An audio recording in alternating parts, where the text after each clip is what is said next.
معزز اراکین نے اپنے رائے کا اور اپنے ضمیر کا اظہار فرمایا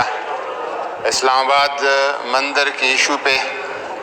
اور گزشتہ 2-3 ہفتوں سے یہ سوشل میڈیا پہ اور نجی مجالس میں یہ بہت اس پہ بحث مباحثہ ہو رہا ہے۔ اسپیکر صاحب، اقلیتوں کے حقوق کی جب بات آتی ہے تو پاکستان کا آئین، قرآن پاک، سنت نبوی اور تاریخ اسلام کے جو اوراق ہم پلٹتے ہیں تو اس میں ہمیں مذہبی آزادیوں کے حوالے سے اور اقلیتوں کے حقوق کے حوالے سے بہت کچھ ملتا ہے، اور شاید اسلام وہ پہلا دین ہے جس نے اقلیتوں کے حقوق کی بات کی۔ اور میں اہل علم ادھر بیٹھے ہیں کہ نجران کے عیسائیوں کا، مسیحیوں کا جب وفد آتا ہے مسجد نبوی میں، 12 رکنی مسیحی وفد ہے، اور پھر سوال پوچھا جاتا ہے کہ ان کا قیام کدھر ہوگا، تو حضور فرماتے ہیں کہ یہ میرے مہمان ہیں اور مسجد نبوی کے اندر رہیں گے، اور مسجد نبوی کے اندر ان کے لیے خیمے گاڑ لیے گئے، یہاں تک جب ان کے عبادت کا ٹائم آ گیا تو کسی نے پوچھا کہ اپنے مذہب کی عبادت کریں گے تو کدھر کریں گے؟ انہوں نے کہا ادھر ہی کریں گے، مسجد نبوی کے اندر کریں گے۔ اس طرح کی فراخ دلی،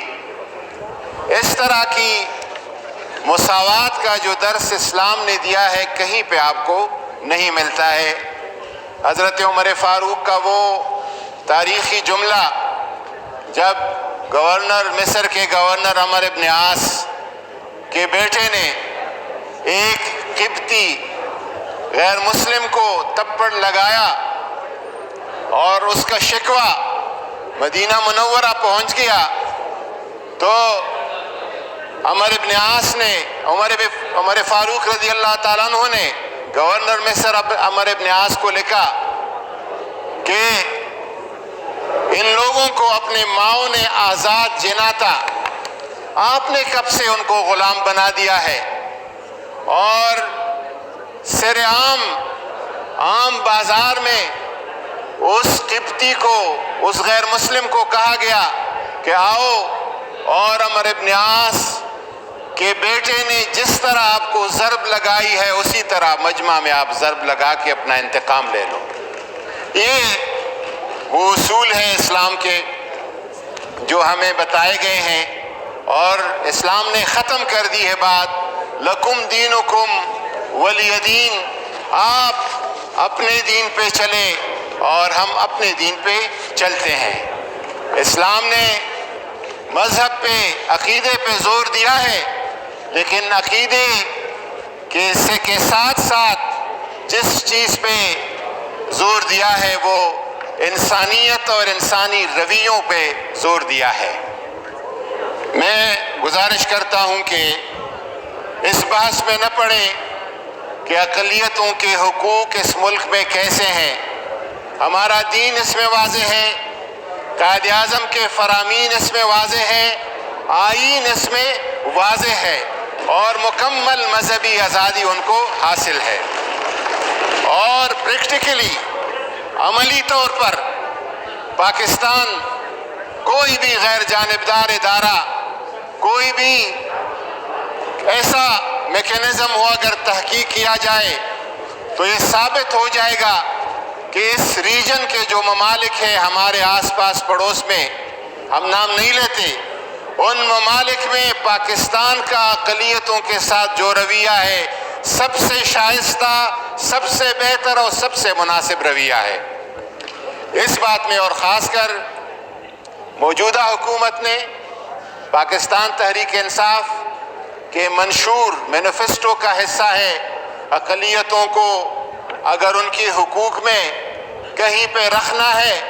کہیں رکاوٹ ہے، اس رکاوٹ کو ختم کرنا اور ان کو مکمل مذہبی آزادی دلانا۔ اور اس کے حوالے سے کہیں تفصیل پہ ہم بتا سکیں گے کہ کتنے اقدامات ہیں جو کہ موجودہ حکومت نے کر دیے ہیں۔ جو اسلام آباد مندر کا ایشو تھا، یہ تھوڑا سا میں بتاتا چلوں کہ کچھ اقلیتی اراکین اسمبلی کے میری طرف آئے اور انہوں نے کہا کہ آپ مندر کے لیے ایک پلاٹ الاٹ ہوا ہے جس پہ آپ فنڈز دیں۔ تو میں نے ان سے گزارش کی کہ ہماری جو رولز ہیں اس میں ایگزسٹنگ جو عبادت گاہیں ہیں ان کی رینوویشن کے لیے، مینٹیننس کے لیے، ریپیئرنگ کے لیے، ڈیکوریشن کے لیے ہمارے پاس کچھ محدود فنڈز ہیں، اور آپ کا جو 4 کنال اراضی پہ ایک مندر بن رہا ہے اس کے لیے ہمارے پاس اتنے وافر مقدار میں فنڈ موجود نہیں ہے۔ پھر انہوں نے کہا کہ یہ ہمارا جو درخواست ہے پرائم منسٹر کی طرف بھیجا جائے۔ ہم نے پرائم منسٹر کی طرف بھیج دیا ہے اور تاحال اس پہ کوئی آگے، کیونکہ حالات ایسے ہیں، اتنے کرنز ہے، اتنی فائنانشیل پرابلمز ہے، کوئی اس پہ کارروائی نہیں ہوئی تھی کہ لوگوں نے یہ شوشہ اچھالنا شروع کر دیا اور حکومت کو زج کرنے کی کوشش کی۔ کچھ مذہبی عناصر اور کچھ ان کے ساتھ سیاسی عناصر بھی مل گئے۔ میں واضح طور پر بتاؤں کہ جب اس طرح کچھ علماء کے، جید علماء کے بیانات آئے اور اس بیانات پہ ہم صرف نظر نہیں کر سکتے، جس طرح اقلیتوں کا احترام ہمارے لیے ضروری ہے، اسی طرح علماء کرام کے رائے کا احترام بھی ہمارے لیے ضروری ہے۔ جب ان کے بیانات آئے، ان کے سٹیٹمنٹس آئے، تو پھر کوسچن یہ تھا، یہ نہیں تھا کہ مندر بنے یا نہ بنے۔ جو علماء کرام کی سٹیٹمنٹس اور فتویٰ میں ایشو تھا وہ یہ تھا کہ آیا پبلک منی سے، بیت المال سے حکومت وقت مندر کے لیے یا گرجا کے لیے یا گردوارہ کے لیے پیسے دے سکتی ہے یا نہیں دے سکتی؟ اس کو مختلف لوگوں کی مختلف رائے ہے، کوئی ایک جواب دیتا ہے، کوئی دوسرا فتویٰ دیتا ہے۔ اس پہ ایک تحقیق، ایک ریسرچ، ایک ایسا جواب جو کہ قرآن و سنت کے عین مطابق ہو، وہ آنا ضروری تھا۔ اس لیے پرائم منسٹر کے کہنے پہ ہم نے وہ سوال کہ آیا مندر کے لیے پبلک فنڈ سے پیسے دیے جا سکتے ہیں یا نہیں دیے جا سکتے، یہ سوال، صرف یہی سوال ہم نے اسلامی نظریاتی کونسل کی طرف بھیج دیا ہے۔ مندر پہ کام رک گیا ہے اور وہ اس لیے کہ انہوں نے کوئی نقشہ اس کا پاس نہیں کیا تھا، جو CDA کے بائی لاز ہے اس کو فالو نہیں کیا گیا تھا، اس وجہ سے مندر پہ کام رک گیا ہے۔ باقی جو بھی، کیونکہ آئین جو ہمیں کہتا ہے اور آئین ہمیں بتاتا ہے کہ اس ملک کا کوئی بھی حکم، کوئی بھی فیصلہ، کوئی بھی چیز وہ قرآن و سنت کے خلاف نہیں ہوگا، اس لیے ہم نے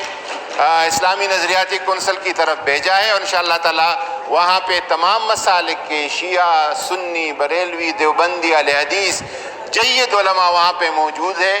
اور آئینی طور پر ہائیسٹ فورم ہے، وہ جو بھی رہنمائی کرے گی، پرائم منسٹر بھی اس پہ چلنے کا پابند ہوگا، وزارت مذہبی امور بھی، اور حکومت پاکستان بھی اس پہ چلنے کا پابند۔ یہ چھٹی کی درخواست ہے میر منور علی تالپور، مسٹر روشن الدین جنیجو، مسٹر عامر حسین، مسٹر آفتاب شعبان میرانی، مسٹر علی وزیر۔